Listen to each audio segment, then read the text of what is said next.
this test, you will hear a number of different recordings, and you will have to answer questions on what you hear. There will be time for you to read the instructions and questions, and you will have a chance to check your work. In the IELTS listening test, the recordings will be played once only. The test is in 4 sections. At the end of the test, you will have 10 minutes to transfer your answers to an answer sheet. Now turn to Section 1.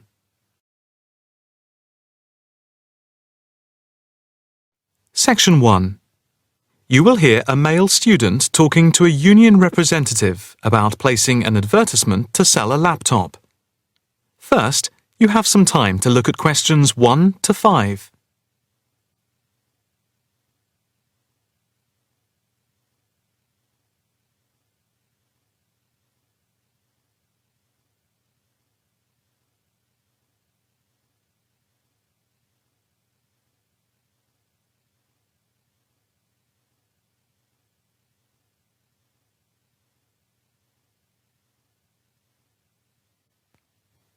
Now the test will begin. You should answer the questions as you listen, because you will not hear the recording a second time. Listen carefully and answer questions 1 to 5. Hi, I'm Debbie. How can I help? Hi, my name's David. I'm just looking to place an advertisement on the main union notice board to sell a laptop and a few accessories if that's possible. Sure, that's not a problem. I take it you are a member of the Students' Union? Yes, I am. Right then. I'll just get a form up, and as there is no one around and it looks as if it's going to be quiet for a while, I'll just type the details straight into the computer for you. Thanks very much. No problem. Shall we just title it Laptop for Sale? Yeah, okay. Can you describe it generally? Well, it's in very good condition. In fact, it's hardly been used. Why are you selling it, if I may ask? Well, I've got another one which is much lighter, and I don't really need two. I see. What weight is the one you're selling? It's 3.5 kilograms. That is heavy these days. Can you give more details about the one you want to sell? Right. Well, it's an Allegro, and it's got all the latest programs. Okay. What about the memory? The memory is only 0.5 gigabytes. And what about the screen size and the other features? Oh, well, the screen is, well, let's see, it's 37.5 centimetres with a standard size keyboard and a touchpad. But I've got a cordless mouse that I can put in with it if necessary. Well, some people don't like using a touchpad. What about ports or holes for attaching things to the laptop? It's got 2 ports. More modern laptops have more than 2 ports for all the extra attachments. They do. Let's see, what else is important? The battery lasts for 2.5 hours, which is okay, but not enough for long train journeys. But one thing is that it's not wireless. Right, okay, not wireless. Before you hear the rest of the conversation, you have some time to look at questions 6 to 10.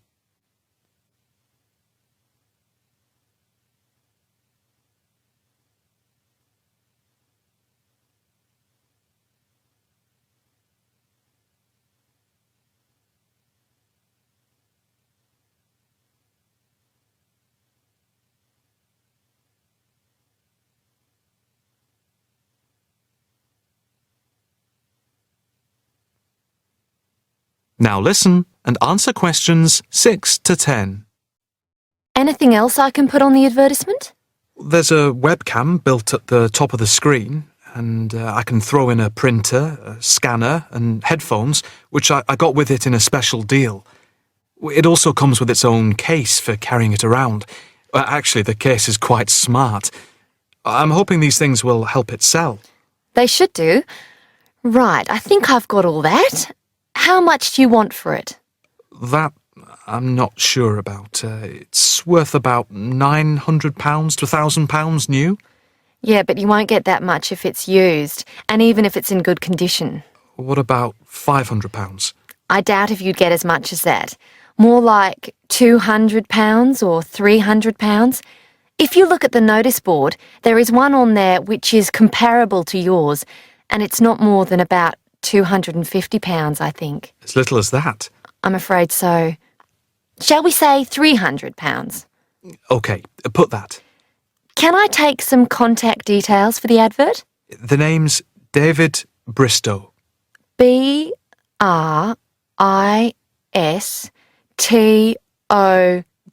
Yes, that's it. And a mobile or email? Both, if you want. It's DIB7791@hotmail.com. OK, and the mobile? That's 09875 423387. That's it. If you send the picture, I'll add it and print it out and stick it up for you. OK, I can get that to you today. Right, I'll type in here, advert placed the 22nd of October. Fine. And good luck with the sale. Thanks. That is the end of section 1. You now have half a minute to check your answers.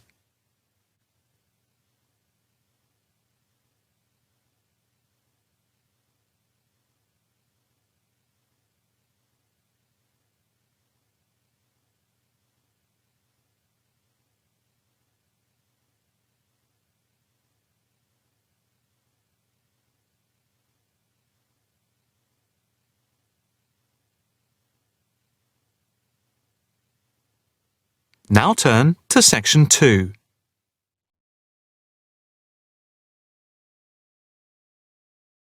Section 2. You will hear a talk at an open day at an alternative health club. First, you have some time to look at questions 11 to 15.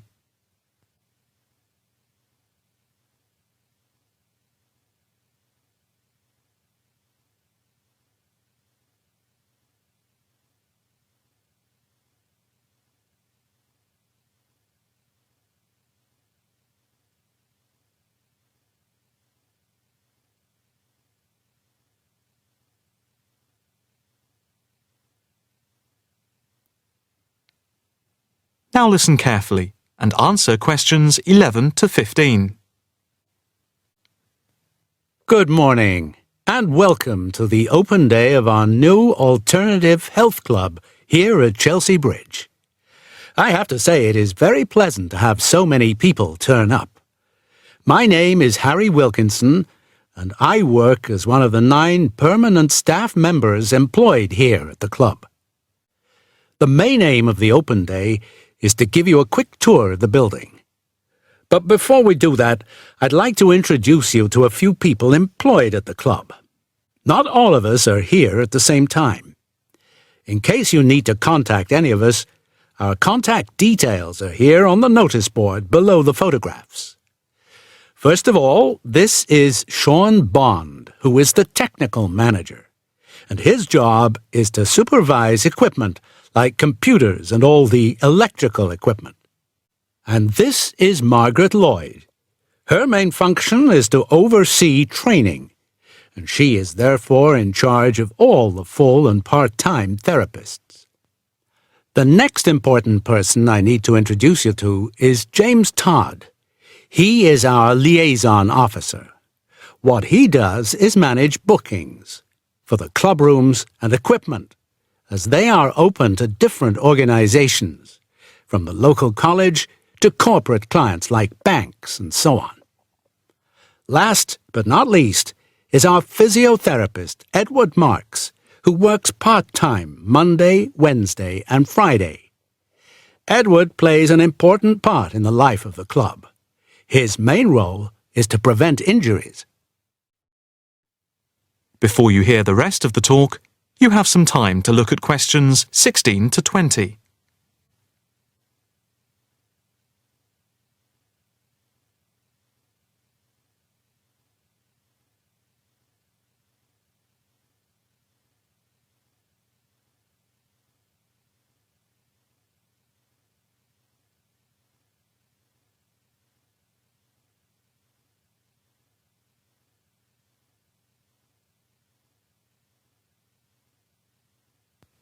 Now listen carefully and answer questions 16 to 20.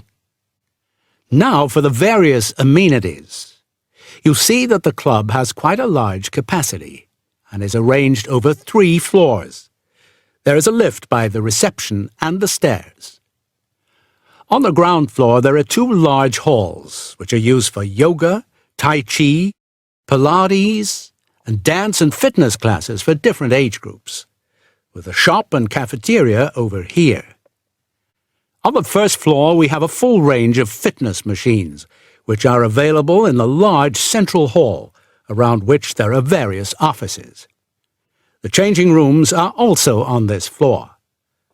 On the second floor there is a series of small therapy rooms with waiting areas for clients. These may be booked by individual therapists. There are also 3 classrooms, which are used for teacher training and group therapy classes. We have a very extensive therapy training program accredited to the University of Manwich, with training in counselling, for which we have 3 programs at the moment. As regards the various types of yoga, acupuncture and the Alexander technique, there are currently 9 different training classes going on. Information about the training can be obtained from the brochure, which you can pick up at reception and from the club website. There will be a chance to talk to trainers for those interested in counselling this Saturday at 10 a.m. For yoga, etc., there will also be an informal gathering of trainers on Thursday at 4:30 p.m. So, if you are interested in becoming involved, this is your chance. That is the end of section 2. You now have half a minute to check your answers.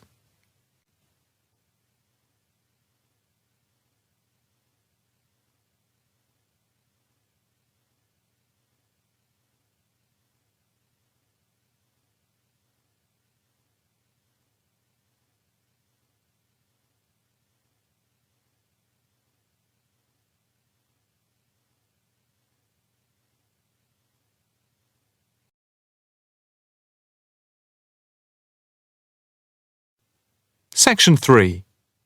You will hear a student talking to her tutor about a presentation. First, you have some time to look at questions 21 to 23.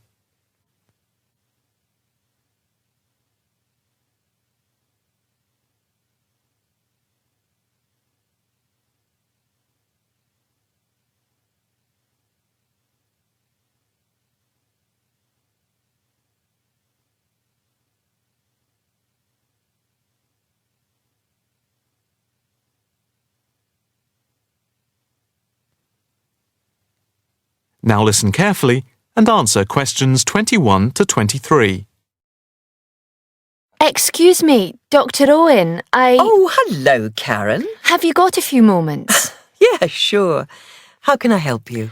Well, I've had difficulty finding data on the original question, and I was wondering if I could change my paper to Investment in Knowledge, comparing some European countries with the United States, and then with others throughout the world, including the OECD average. I found lots of data by way of graphs, etc. Where did you get the data from? From various sources, books and journals. How are you going to present the material?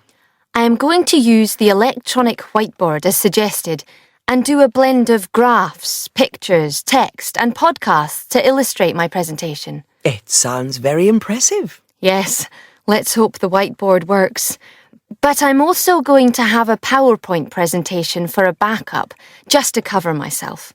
A backup is a good idea, but it's a lot of work doing everything twice. It is, but at least I'll have experience of both.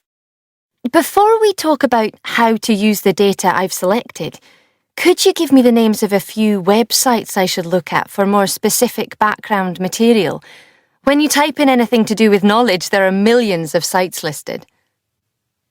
Before you hear the rest of the conversation, you have some time to look at questions 24 to 30.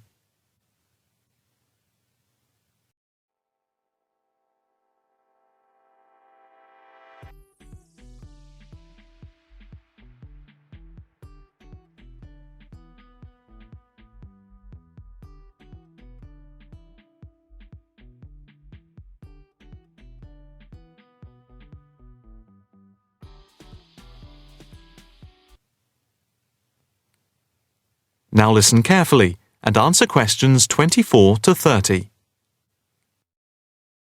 Let's see. Oh, I'll print you off this list.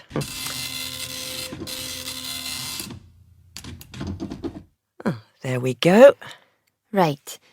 Do I really need to study everything on these? No, I suggest there are 5 or 6 you can look at. The one you have to go through is the IT department section on the university site, which is www.kmul.org. It has articles by all of us in the department and has links to useful information, so I think it is essential to look at this. OK, I've already been on it, but I'll tick that one as a must-read. And there's a site which is hosted by Pollock. It's investmentit.com. All you need to do is to skim the abstracts of the articles on the site. They'll give you a general idea about the effects of investment in knowledge. Yes, that sounds good. It cuts out having to read everything. What about this one? knowledgejournal.com. If I remember, it's not that useful. I would say that there are very few things that you need to read there. Then there's itknowledgereview.com. It's got loads of articles, but it's probably best just to read those that have come out in the last term or so. Do you have to subscribe? No, it's free from the university library. And another free journal online is itonline.com. I wouldn't say it's essential to read it, but it is beneficial. And so I think it is worth a look. If you think it's useful, there is no harm in looking at it. But nationalstatistics.com is worth looking at and trying out the links that it gives. I think these are probably enough to be getting on with. I think so. There's another thing I want to ask about. How much material should I use in my presentation? Avoid crowding the screen.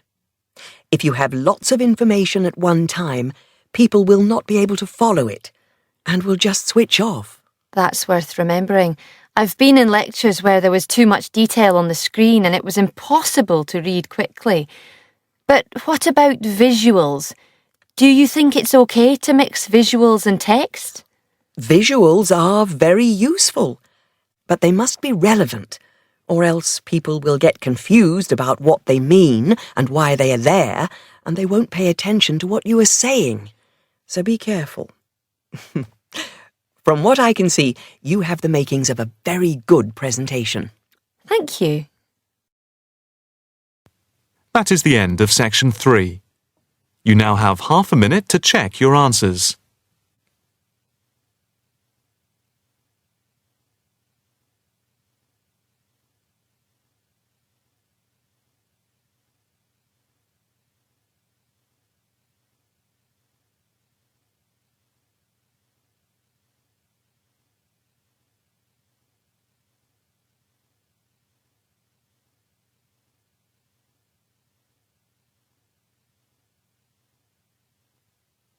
Now, turn to section 4.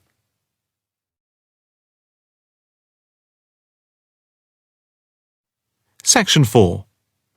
You will hear a talk on the work of a printing department at a university. First, you have some time to look at questions 31 to 40.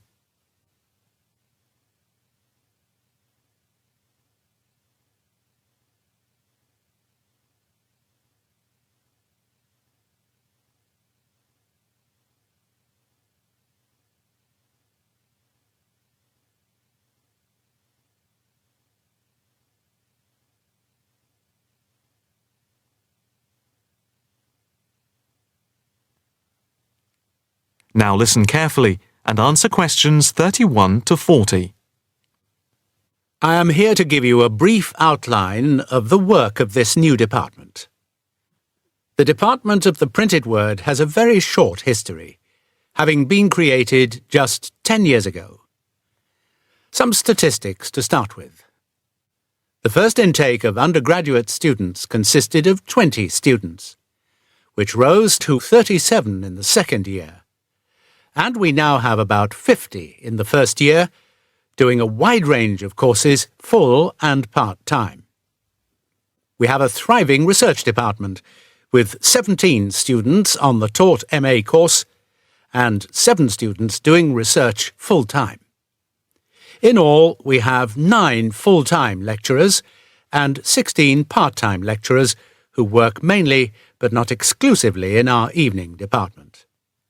Of the total student body, approximately 21% are from outside the country, a number which has been increasing steadily over recent years. Although students from overseas have to reach a minimum level of competence in English before they follow a course at the university, some may require remedial help with their English, and we can offer help through the Student Support Services as part of the general assistance given to all students. For home students, both graduate and undergraduate, there are bursaries to help with travel and accommodation, for which I would advise you to contact Mrs. Riley at the end of this session. Increasingly, we are forging external links with organisations in the publishing world, and we have been very fortunate in that we have received money to sponsor not just various students within the department, but also technicians and lecturers. Each year we hold a series of lectures which are given by external speakers in the world of printing and the media. The series of workshops that you see around you have been built thanks to a very generous donation which has allowed us to develop our facilities for bookbinding and restoration. Now, the main work of the department relates to teaching the mechanism of printing. And as most printing is now so highly technological, all our students have to be computer literate. For those of you who are interested in taking a module in this department from another department, and who feel that you may not have the necessary computer skills, don't let the technology put you off. We have a number of specialist technicians who can support and deliver crash programs in the computing technology required. As long as you can switch on the computer, you are halfway there. We have what can only be called state-of-the-art facilities, especially for those wishing to move into the publishing world, working not just as printers, but also in editing, page design, layout, and bookbinding. With the extensive facilities we have for book restoration, some of our former students are now employed as expert book restorers and conservationists, skills which were once almost dying out. In the display you will notice samples of work on book cover design, and as well as having all the necessary computer programs for dealing with printing, we have some old printing presses. Despite being largely a modern department, we do have an increasing interest in research into the history of the printed word, ranging from early European to Chinese and Japanese printing techniques.